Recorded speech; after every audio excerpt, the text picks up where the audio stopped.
Think you know the Casio G-Shock? Thanks to its legendary toughness and timekeeping autonomy, it's no secret why the mighty G-Shock has earned its place on the wrists of weekend warriors, first responders, and militaries the world over. But there are levels to this stuff, and there's a little-known collection of top-shelf G-Shock watches made for folks who crave the very best for everything in life. Called MRG, this flagship line of G-Shock watches takes the most cutting-edge tech G-Shock has to offer and blends it with the highest levels of traditional Japanese craftsmanship. We're talking about hybrid titanium and Cobarian case construction with artisanal armor-like flourishes, all honed like the edges of a samurai sword. Every beloved reference in the G-Shock collection gets the coveted MRG treatment, from the original square case digital reference from 1983 to the beloved analog Frogman dive watch, all the way up to the newest fan favorite, the MRG B2100 with its octagonal bezel and its wild interlocking beams dial. Ready for a deep dive into the MRG collection from G-Shock? Discover the full range this holiday season at Topper Jewelers. And while supplies last, mention this ad to receive a special gift with your next G-Shock order. This episode is brought to you by Progressive Insurance. Whether you love true crime or comedy, celebrity interviews or news, you call the shots on what's in your podcast queue. And guess what? Now you can call them on your auto insurance too with the Name Your Price tool from Progressive. It works just the way it sounds. You tell Progressive how much you want to pay for car insurance, and they'll show you coverage options that fit your budget. Get your quote today at Progressive.com to join the over 28 million drivers who trust Progressive. Progressive Casualty Insurance Company and Affiliates. Price and coverage match limited by state law. It's time. It's time. Time to get in the zone. Time to get in the zone with the 49ers web zone. This is the No Huddle Podcast with Al and Brian.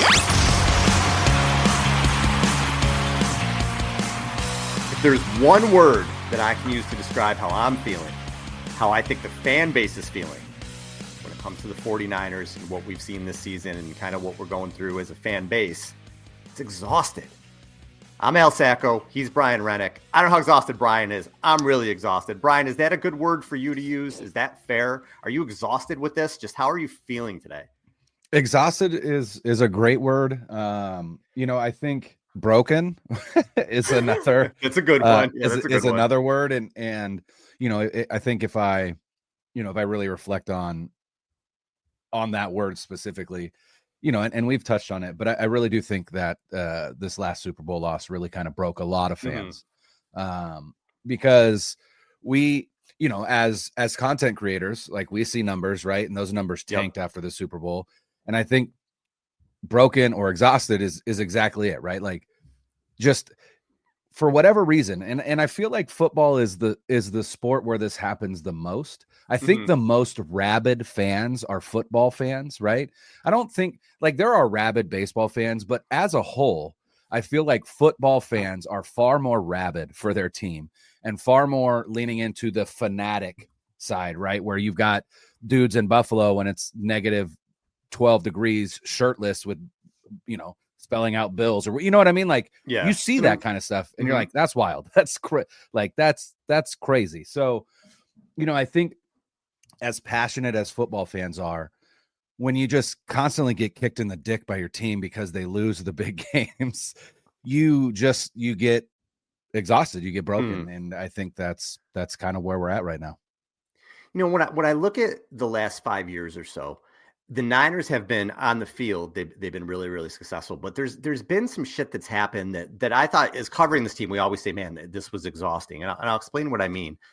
So if you go back to what was it, 2020, the 49ers treated Jimmy Garoppolo like shit. A lot of fans don't care because they were kind of done with Garoppolo. But when you look at how that all happened, they were flirted and were interested in every single quarterback imaginable that offseason, and publicly. They did it publicly. After being in the Super Bowl. Yeah. Did it? Jimmy Garoppolo. Well, no, this was after 2020. So this was after the 6 and 10. Oh, you're saying after 2020. Yeah.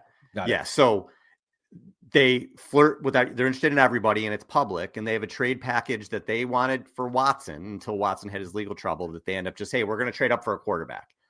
And they probably make, well, I don't say the worst trade in NFL history, but certainly one of them, to give up multiple first-round picks for Trey Lance, who's a third stringer on Dallas. He wasn't even on the team 2 years later. But they get through that. They find Purdy, even though that was a complete bust. And losing the picks hadn't hurt them until now. It's absolutely hurting them right now. But they were able to skate by. And then you see all this stuff with the contracts. Deebo Samuel acted like a diva with his contract. there's a holdout. And we'll get into a little bit more about Deebo because I have some other things to say about him too. Ayuk, a holdout, acting like a diva. Trent Williams sits out training camp. Nick Bosa sat out training camp last year, and it hurt them early in the season. And maybe even now still with Williams. He's banged up, and Ayuk wasn't himself. It just compounds. What it kind of reminds me of is that scene at the end of Wedding Crashers when Christopher Walken's talking to Bradley Cooper in the church. And he's like, listen, I put up with your stupid ass stories and all your bullshit because you made my daughter happy. So I was okay with it. I kind of feel that's where it was with the night. All this, we put up with the bullshit and the holdouts and the drama and all this other stuff. They're like a reality TV show because you were winning, and we're happy as a fan base. You're winning. Right. But now, like you said, we've been kicked in the nuts a lot.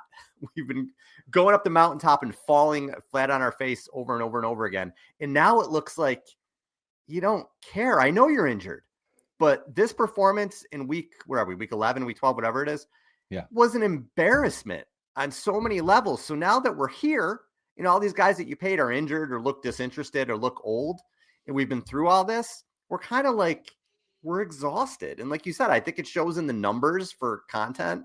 I think it shows in just how fans are reacting. The fan base is like angry. And I'm kind of thinking to myself, you shouldn't be this angry after 5 successful seasons or 4 out of 5 successful seasons, but they are. Why? I just think they're exhausted. Yeah. They're hangry, when you get really hungry, it's been 30 years since you won a Super Bowl and you've gotten there. It's been a tease for, 2012 and then 2019. And then, even getting to the NFC Championship game against the Rams and losing, and then the Eagles and losing. And granted, they got there last year, but there's a lot of, like I said, there's a lot of emotional investment for fans in their football team. And it's going to cause, or it's going to take its toll on those fans. And I think football fans are quicker to turn on players and coaches than other sports, mainly because, again, football is so unique because there's just so few games to play. Right. And so, it's not like, you can start off the season slow in baseball for the first month and then get on a heater the last 2 months and end up in the playoffs, right? Like, it's a marathon. Football is a sprint. And it is, you look at a team like the Bengals who lost all those close games in the beginning of the season. It's going to be very difficult for them to overcome that, even though they're one of the better teams in the NFL. Their defense isn't great, but their offense is phenomenal. And then you look at a team like the Washington Commanders, who banked a ton of wins in the beginning of the season. They're on a 3-game losing streak right now. The Kingsbury Cliff has appeared, as predicted by anybody who pays attention to Cliff Kingsbury's career, right? And their offense doesn't look nearly as good now. But they banked so many wins in the beginning of the season that they may find themselves kind of falling ass backwards into a wild card spot, just because, they played lights out those first 6, 7, 8 games. It's just, there's just so many things that have happened this season that just make you scratch your head about, like, what is this team thinking? What is Kyle Shanahan thinking? What are the players thinking? And it has certainly felt like the vibes, and it sounds stupid, but the vibes have been off from the jump, from training camp, with Ayuk holding out, all of that, with Trent Williams not being there. The vibes were off. And in the past, it's felt that way. And then they kind of shook it off. And then, they're in the NFC Championship game again. I don't think these are shakeable. I think they're going to get a mud hole stomped in them this Sunday against the Bills. And then you're in a spot where you've got 7 losses already, right? They're 5-6 now. I think they're going to be 5-7 after next week, regardless of whether Brock Purdy plays or not. Then you're at 5-7, which means that you've got to win your last 5 games to get to the playoffs. And though one of those games is against the Detroit Lions team that looks like the best team in the NFL. Yeah. One of those games is against a Dolphins team who looks a lot better now that Tua is back. although played the Dolphins before, beat them. We know that. Mm-hmm. That's the start of the Brock Purdy legend. And then you've also got to play the Rams, who are going to play you tough, and you've also got to play the Cardinals, who are currently in second place, but with the same record as the Seahawks. The Seahawks hold the edge right now because they beat the Cardinals last Bears week. Team with a really good defense. And a Bears team with a really good defense and a hit and miss offense. So it just, I know for me, I've waved the white flag already. I have zero expectations that this team makes the playoffs. And honestly, I'd almost rather them not, because this certainly feels like a team that would be one and done in the playoffs. Mm-hmm. But at the same time, there's so much talent still on this team that they can make me look like an absolute dumbass by the end of the season, where all of a sudden something clicks and they take off. I don't know what that would be. I thought last week was, rock bottom, losing the way you did to your division rival who you had owned for the last 6 times you played them. I thought that was, the rock bottom. But even though you went into this game knowing that Brandon Allen was the quarterback, 38-10 is embarrassing. And the defensive effort was embarrassing. And this feels like rock bottom until next week when they lose like 55-9 or whatever. I don't know. I don't know if it's going to be that bad. But I don't know. I didn't expect them to win the game. I don't think anyone did. When you don't have Purdy, you don't have Bosa, you don't have Trent Williams. It's an uphill battle. You're probably not winning that, going into Green Bay and winning that game. But like you said, it's the product that they put on the field. I expected them to have some fight. It was embarrassing, absolutely embarrassing. The defense missed 19 tackles and 10 tackles in the first quarter. They got pushed around on the lines, and I'm so tired of people. I just want to say, I'm so tired of hearing, well, their defensive stats are good. Well, they only gave up X amount of points. If you watch this defense, the secondary plays well when they're whole. The corners are good. The corners are good. Yeah. This team is typically built on the front 7. Their front 7 is 2 studs and then a whole lot of hit and miss dudes. Nothing. Yeah. You have decent players like Malik Collins, but you saw what happened without Nick Bosa. It was bad. And Jordan Love tried to get them back in the game. He threw them a couple, and they dropped it. They couldn't make those plays. And what worries me about that, when you look at the missing tackles, when you look at 2 back-to-back 12 men on the field penalties, it comes to coaching. And on the chat, Jeff said, "Do you guys think Sorensen is one and done? Has he looked? He has looked over his head this season." His head. Yeah.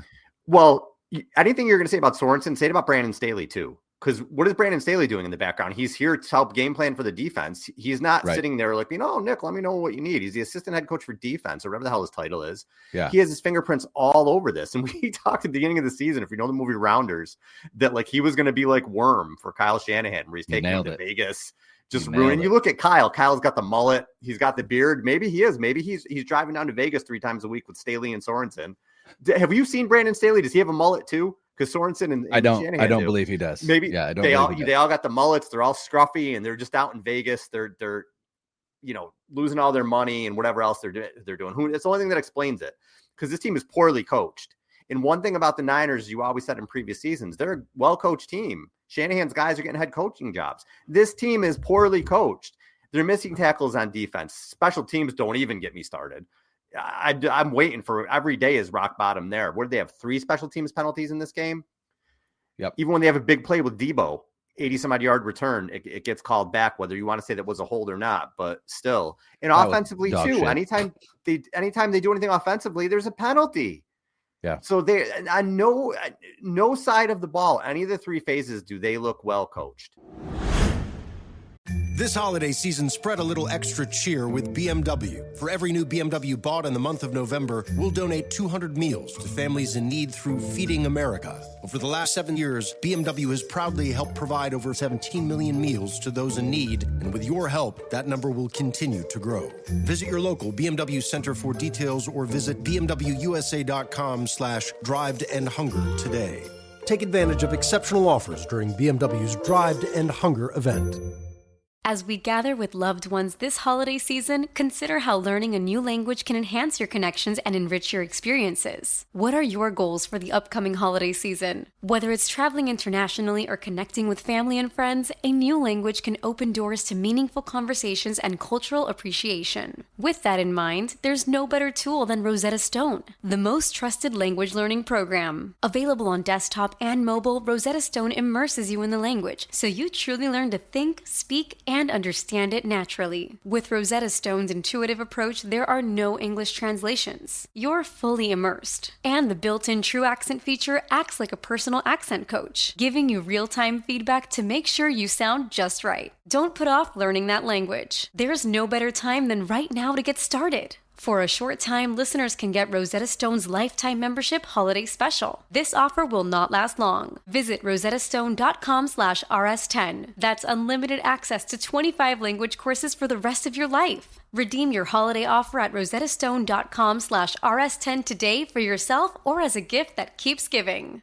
Why get all your holiday decorations delivered through Instacart? Because maybe you only bought 2 wreaths, but you have 12 windows. Or maybe your toddler got very eager with the advent calendar. Or maybe the inflatable snowman didn't make it through the snowstorm. Or maybe the twinkle lights aren't twinkling. Whatever the reason, this season, Instacart's here for hosts and their whole holiday haul. Get decorations from the Home Depot, CVS, and more through Instacart and enjoy free delivery on your first 3 orders. Service fees and terms apply. You know, I don't think the 49ers have to be worried at all about anybody coming in to poach anybody from this coaching staff. But here's what I do think is that we're finally feeling all of the effects of all of the quality coaches being sniped and poached from this 49ers team. Mm-hmm. Like it's a dearth of coaching talent because all of it has been scooped up by other teams because the 49ers have been wildly successful since 2019.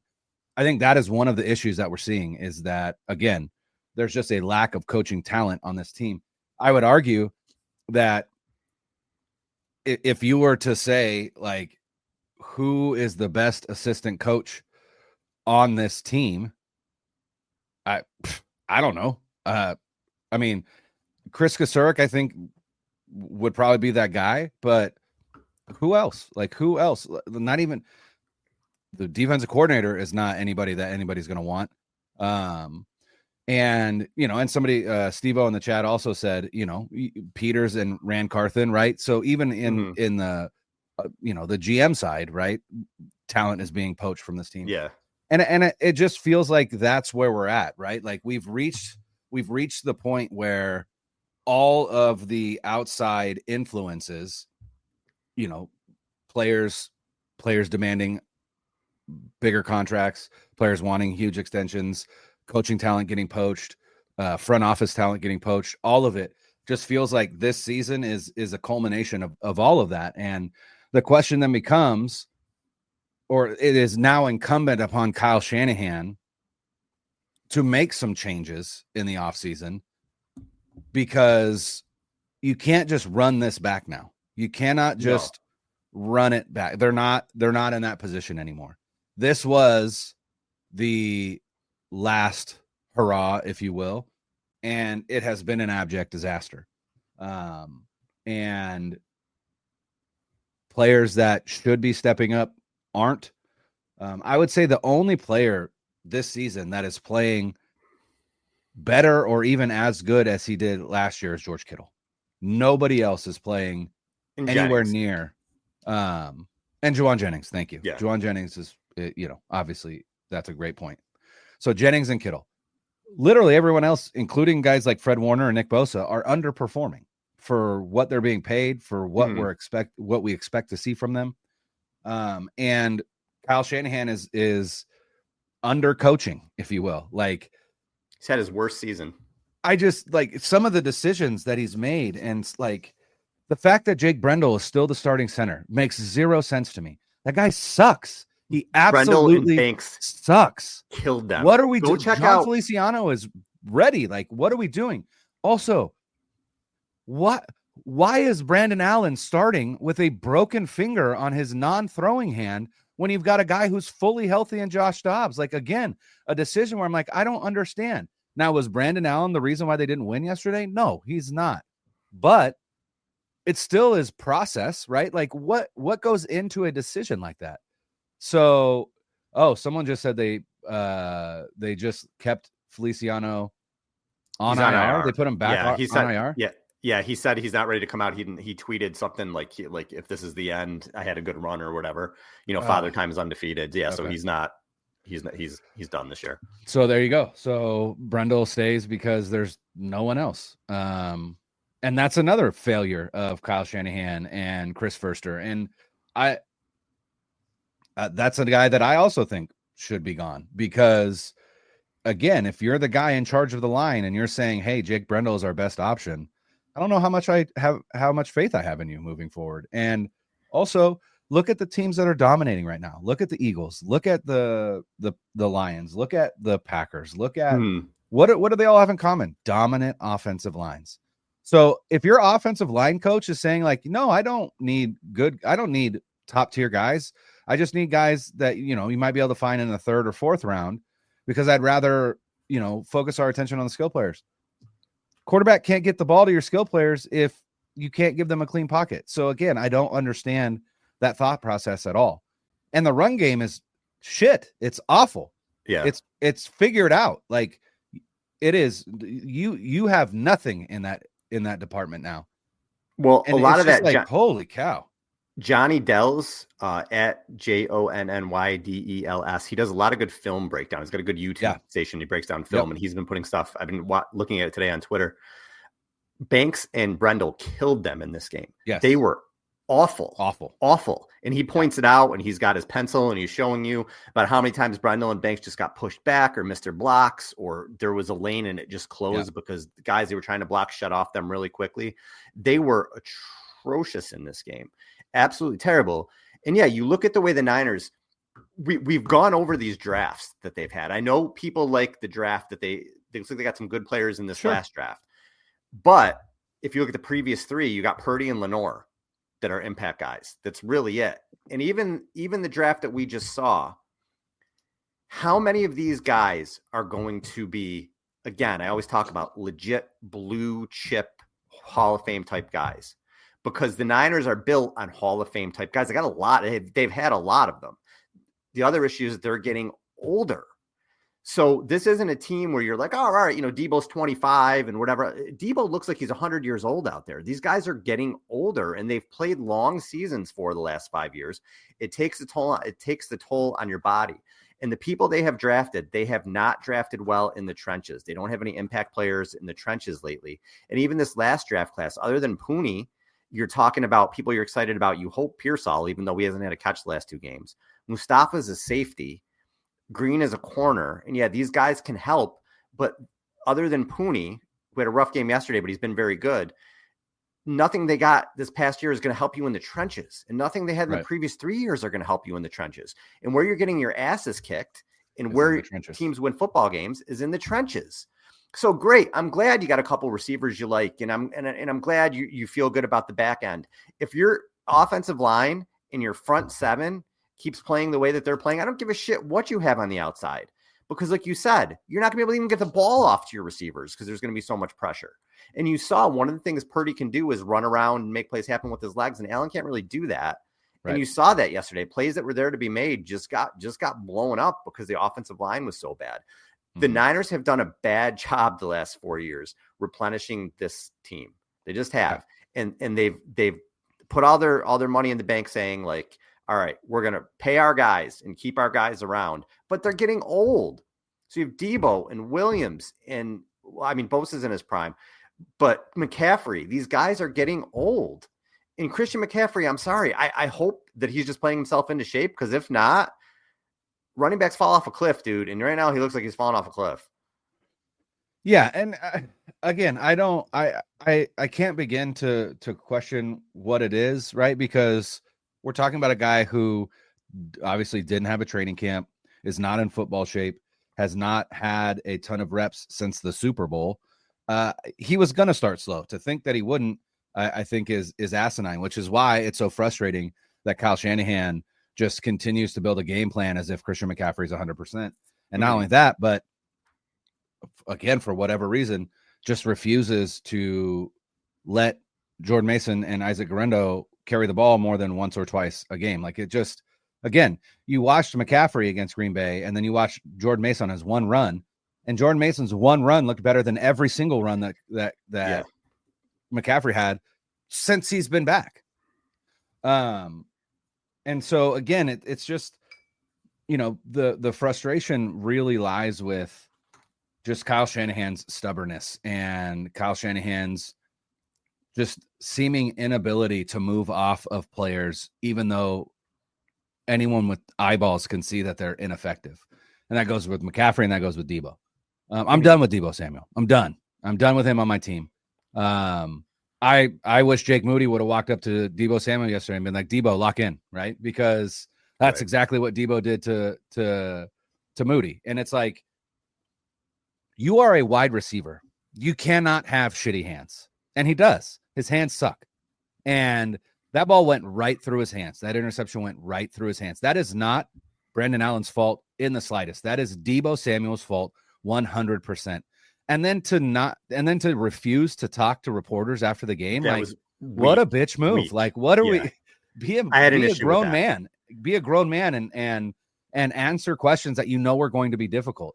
You cannot act the way that Deebo acts and not take any accountability. But I think one of the biggest issues from this team is outside of Brock Purdy. I don't see very many players. Oh, sorry, Brock Purdy and Fred Warner. Outside of those two players, I don't see many players taking accountability.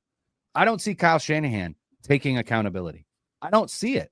And I don't see, I just, like, it seems like it's kind of a culture issue. Like, we're not taking accountability for anything, right? And it feels like that's been the case for most of this Shanahan tenure, is a lack of accountability when things are going poorly. They're just lucky that things not lucky. I mean, they've been a good team, but things have gone well because they've been winning. But when you're not winning, that's when you have to take accountability. And so far, no one is doing that. And that's frustrating to me.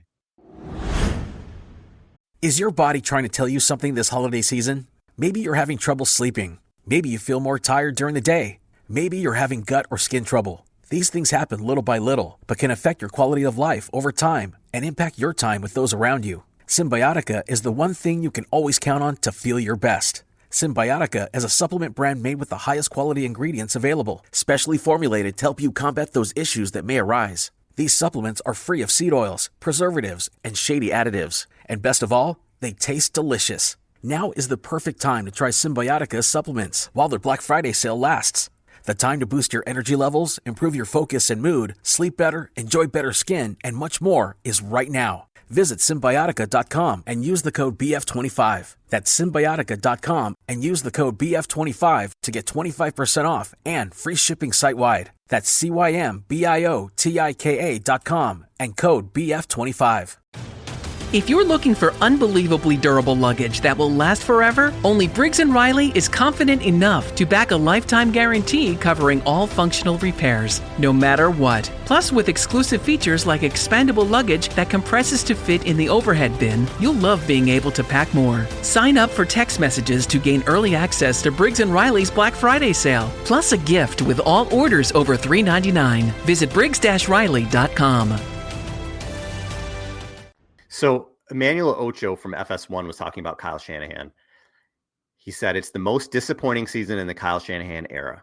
Kyle Shanahan looks like he's mismanaged the staff, he's mismanaged the roster, and he's mismanaged the offense. I'll first start with the staff. You fired Steve Wilks because there was a lack of personality and personnel fit. Okay, you fired Steve Wilks, but he had the number 3 defense in football. Now Nick Sorensen has like the 25th best defense in football. I think it's 16th as of right now, but his point is that it's not as good. Sure. Yesterday, the Niners allowed 38 points in a regular season game for the first time in 37 games since the Chiefs did so on October of 2022. So you mismanaged the staff. Now let's talk about the players, Ocho went on to say. You and Brandon Ayuk have this tension, so much so that we see him taking off his shorts at practice because he's wearing different colored shorts. He wants to get paid. He doesn't get paid. Deebo Samuel, he's choking snappers during the game, and nothing is spoken of it. So you mismanage the staff, you mismanage the roster, and you mismanage, lastly, the offense. This offense, this prolific offense in a world where the Detroit Lions are running up scores, running a ton of trick plays, in a world where offenses are changing protections, in a world where quarterbacks are being protected, this offense looks stagnant. Yeah. So that was pretty, I think it's pretty accurate. Acho's been a big cheerleader of the 49ers and Kyle Shanahan. It's not like he's been a consistent hater. He has been a cheerleader and defender of this team for a long time now. He loves to talk about the 49ers.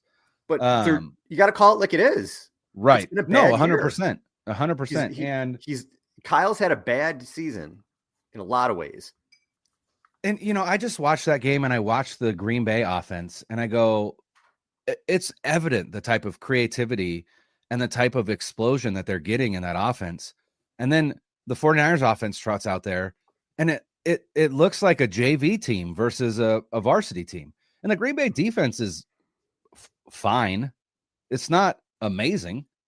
And to muster 10 points when you still have Christian McCaffrey and George Kittle and Deebo Samuel and Juwan Jennings and Jordan Mason, right? Like you still have all of your skill players and there was zero creativity. The one creative play was an explosive play. And that was that double flea flicker. And I was like, hey, awesome. Like that's cool. That's creative. Like, where is that? Where are the screens to Deebo? It's obvious that Deebo can't run routes.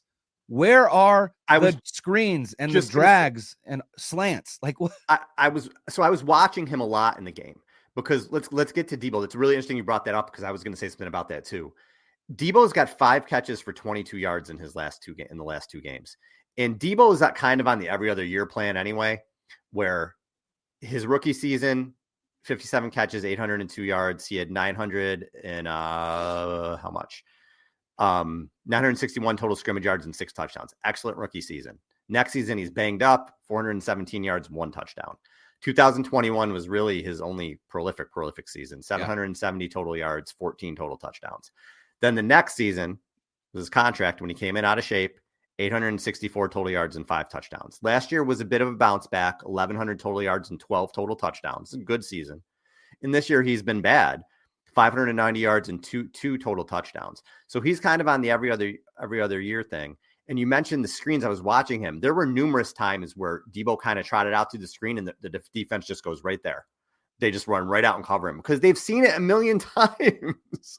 Yeah. They know it's coming, Same thing with the sweep when he gets it. All right, it isn't working anymore. And my issue with Deebo, again, you have your contract thing. You come in out of shape.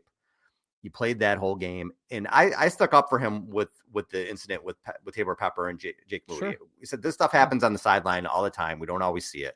Not the end of the world, but he is a captain, and if you lose your temper, how do you respond from that? You got to make it right. He goes into this game and he doesn't want to talk to the media. After 3 of your top players were out in this game, you just got embarrassed.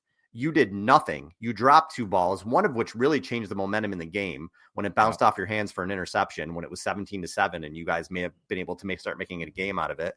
And you decided not to talk to the media. That's fucking Bush League, dude. Yeah. That is absolute Bush League.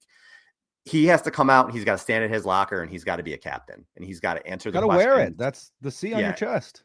Just to be like, nah, I'm not going to talk to the media. Give me a break. He whether he's going to be on this team or not next season, he has a lot to show in the next, 5 games, 6 games, whatever it is, about why he's a captain and how he can lead the team. Because right now, again, a lot of fans and a lot of people are like, all right, man, this is bullshit, dude. you know what I mean? Like, come up and be a leader. Like, you have to be there for your teammates, and to not talk to the media yesterday, I thought was trash. Let me ask you this question. If the 49ers put Deebo Samuel on the trading block this offseason, what do you think is the best return that they could hope for? I mean, your mid-round pick, maybe. Mid-round being what? What do you think the highest pick they could get? 4th. I agree. I think that I think 4th round would be like top best case scenario. Mm-hmm. To me, it's like a 5th rounder. Yeah, with the contract, and the way he has played this season.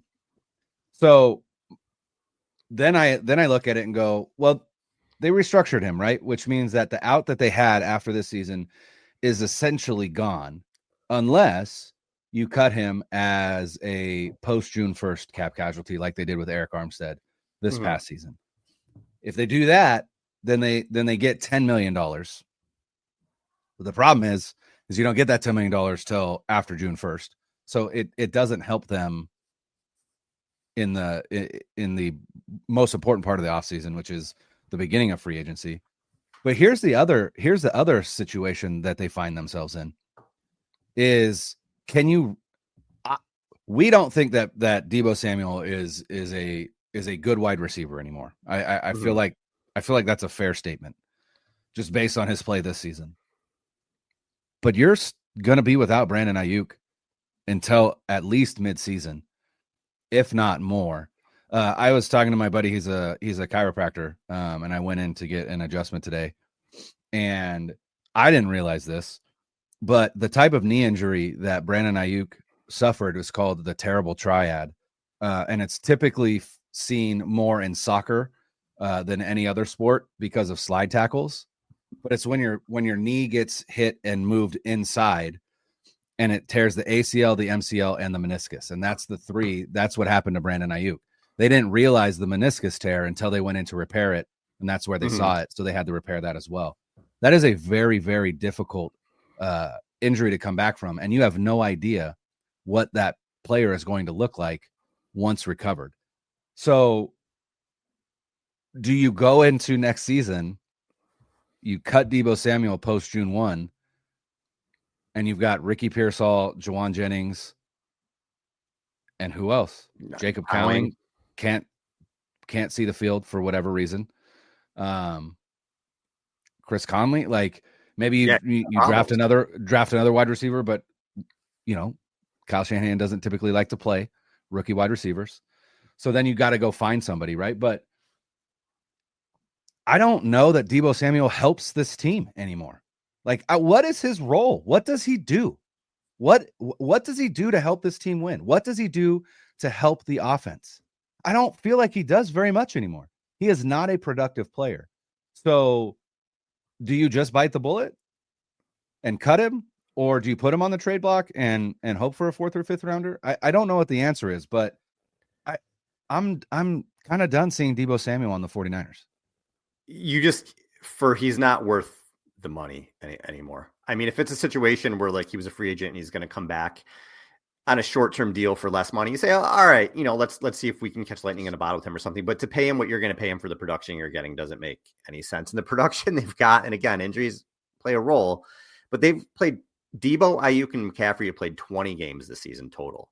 They have 2 touchdowns between the 3 of them in 20 combined games. If I told you that before the season, you'd say, well, wait, hold on. We're 11 games in. They've only played 20 games combined. That's a problem. And they only have 2 touchdowns. We're not very good. It'd be a miracle if we're 5-6 with that. No, you wouldn't have seen Jennings coming on the way that he has, but it's crazy how little production they've had. And McCaffrey, we're all hoping that he's just working his way back, knowing in the back of our minds that running backs, it can go away quickly. But since he's been back, Brian, he's 149 yards on 43 carries. It's 3.46 yards per carry. He's been held to 39 yards or less in 2 of the 3 games. And like I said, he hasn't scored a TD, and he scored a TD in 13 of 16 games last season. So the one game that he did have decent numbers, we had 79 yards. If you take away one of the runs he had at the end of the half where he gained 13 yards, his numbers look even worse. And I believe he's only had 2 rushes over 10 yards out of those 43 attempts. In Jordan Mason, if you take out the 2 garbage time attempts yesterday, his only run was for 16 yards. And again, he looks shot out of a cannon. And I'm not saying take McCaffrey, play Mason over McCaffrey. Right. I'm not saying that. What I'm saying is find a way to use them both. There's no reason you can't use them both. And in a game like yesterday, when it is 17-7 or it's close, any close game that you're in, just pound Mason.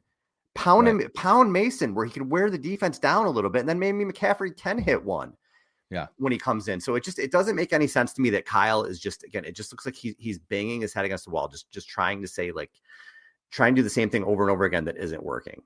I don't understand it. So it's been really, really frustrating. We said Larry Krueger said he could see Shanahan stepping down because he's so burnt out. I'm burnt out.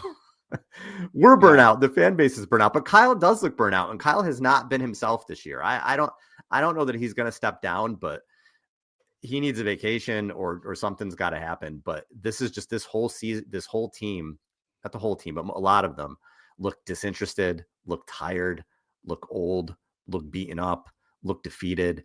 They're blowing games. They haven't beat anybody good. Any good team they played against with a winning record. They've gotten like Minnesota's a good team. They beat them pretty soundly. The Chiefs are a good team. They destroyed them, and the Packers are a good team. They destroyed them. So what you beat a Bucs team that was decimated that you would probably lose to if they had Mike Evans. Yeah. If they had their corners in that game. So it's tough to make anything out of this team. They just look old and slow and disinterested and very mid.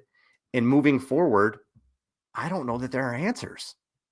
I don't know what the answers are moving forward, because if you have to stick with a lot of the same guys, again, we love the draft class, but how many guys out of this draft class? Ask yourself this question. We like the draft class as part of a team and you have some starters and things like that. But how many of those guys in that draft class do you think can step in next year and help carry the team the way a Fred Warner does, or George Kittle does, or Ayuk did when he was healthy, or McCaffrey when he was healthy, whoever? I don't know if any of them can. They can be contributors, but to carry the team, and the Niners are built on 8 or 9 dudes who could carry the team. Oh, they're losing those guys. Jeff said the 49ers look like Mike Tyson against Jake Paul. Well, Mike Tyson was pulling his punches at least. At least he could have. Yeah. He probably could have won that if he wanted to. This is just, it's super frustrating. And Kyle, again, it's like you're seeing this is not the person we know. This is not the coach that we know. The 49ers are generally a well-coached team. This is a poorly coached team. And he doesn't have his fastball this year. He just doesn't. So hope it's a bad year, but there's a lot going on here, man. There has to be more than meets the eye, I feel like, because this team just looks disheveled and done. Well, and like I said, you have to wonder if for Kyle Shanahan, we're finally the attrition of the coaching staff being poached by other teams is finally like rearing its head with Kyle, because, you look at that and go and think about, like, you've got 3 guys right now that are running offenses in the NFL that were part of that offensive scheming and game planning, triad there, right? With Mike McDaniel, Bobby Slowick, and I don't know if it's Clint or Clay that's in New Orleans. I'm not positive. But say what you want, but everywhere that Kyle has been, he's been surrounded by the majority of those guys. And Mike LaFleur was another one, right? He lost his job, but he's now the offensive coordinator technically in LA with the Rams. But he was surrounded by all those guys, right? And it was kind of a, Shanahan was the head, right? But they were in those meetings, and like you look at some of these offenses and you go, there's the creativity that we used to see, right, out of San Francisco and out of Kyle Shanahan. So that I think that's a valid concern about the coaching staff being just depleted and not restocked with promising coaches. One of the things that we talked about when it came to, like, what are the things that Kyle Shanahan is good at is, we said finding coaching talent, and he may have hit a wall there in terms of this coaching staff that he put together. But I don't know. But here's the thing. There's so much talent on this team. Even with the injuries, right? Bosa will be back more than likely, right? Brock Purdy's probably going to be back this week. But honestly, like, there's enough talent on this team that they could shock the world next week and beat Buffalo and then just go on a run. Like, that is still a possibility. I don't believe that it will happen, but that is definitely one of the possibilities. I was listening to the Ringer NFL show, their Sunday night recap, and one of the segments they did was cooked contender or playoff pretender. And it was, is this team cooked? Like, they're just done for the season? Are they an actual contender? Like, they could be in championship weekend. And then are they a playoff pretender? And one of the teams that they played that game with was the 49ers.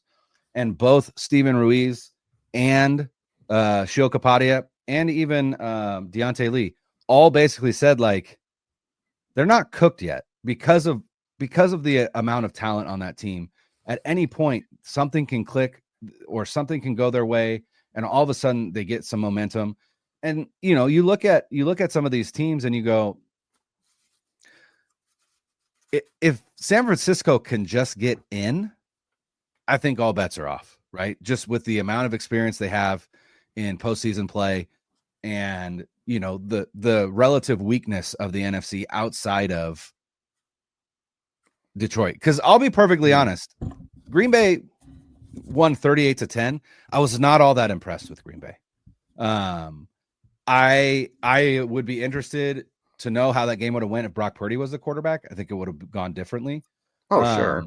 But I think Jordan Love is still figuring things out. You know, Josh Jacobs looks phenomenal and looked phenomenal against the 49ers. But again, the 49ers run defense isn't that good, and we knew that. So I'm not all that impressed with Green Bay. Like I said, I feel like the Eagles look like they're kind of a monster now.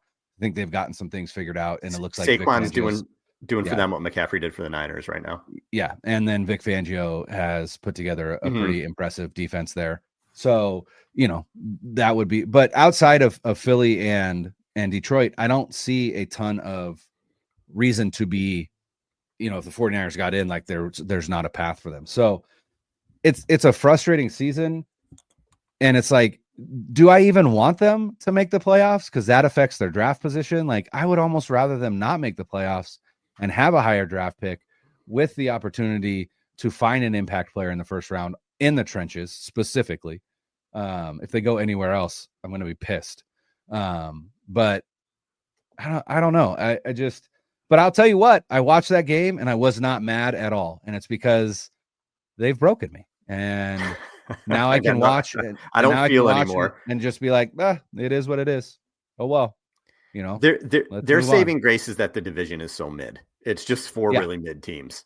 Yeah. What is it? 6-5 now, Arizona and Seattle are. And you look at their schedules. If they ended up 10-7, I wouldn't be surprised. If they ended up 8-9, I wouldn't be surprised. So the Niners can sneak in and maybe win the division at 9-8. Now it's very difficult because they're 1-3 in the division and they're 3-5 in the conference. It's going to be very difficult. But if they beat the Rams and the Cardinals head to head, it's 7 wins, and then you got to beat Miami and you have to beat Chicago, and then maybe you can sneak in at 9-8 and you could win that division. I don't know, but right now, again, the way they're playing, it sounds ridiculous to even right now. I'm concerned. Are you going to get to 7 wins? Can you get to 8 wins the way that they're playing?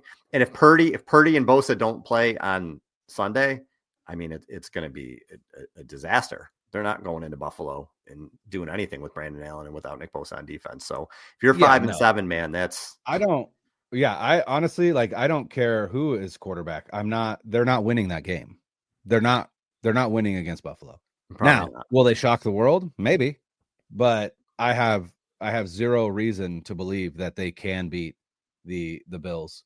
The team I'm more scared of is the Seahawks. I think the Seahawks are actually better positioned to win the West, but they also have a fairly difficult schedule. They play the Jets this week. Had a good season. Yeah, they play the Jets this week, but then they play the Cardinals and the Packers and the Vikings and the Bears. And then they end their season with the Rams. So again, if they ended up 8-9, I wouldn't be surprised. Right. You know, like any of these teams, I thought the Rams were going to be able to make a run, but I don't know anymore. And they got dogged. Yeah, I don't. Yeah, they got they got stomped. What I think, excuse me, what I think has really elevated the Seahawks is it certainly seems like the second half with Mike Macdonald is exactly what we saw with the second half of Mike Macdonald with the Ravens, where it took a half a season to kind of get comfortable with, you know, with a scheme that's pretty complicated in terms of, you know, responsibilities and things like that. But it certainly seems like, I mean, this is a team that literally like replaced their entire linebacking core midseason. Like, you don't see something like that usually. Like, you know, they traded for Ernest Jones, and there's another guy they brought in, and they've just completely changed their starting linebacking core, and it's made a huge difference. But yeah, like I said, I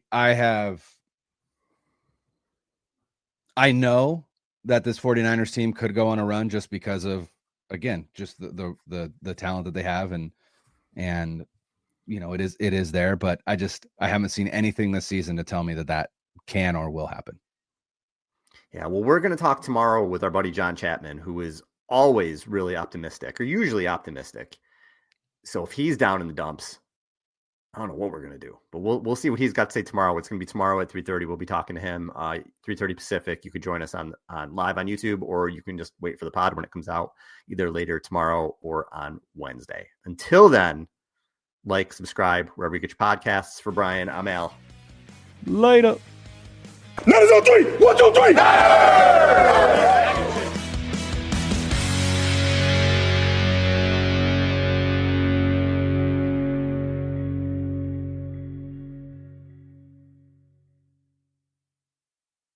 2400 Sports is an Odyssey company.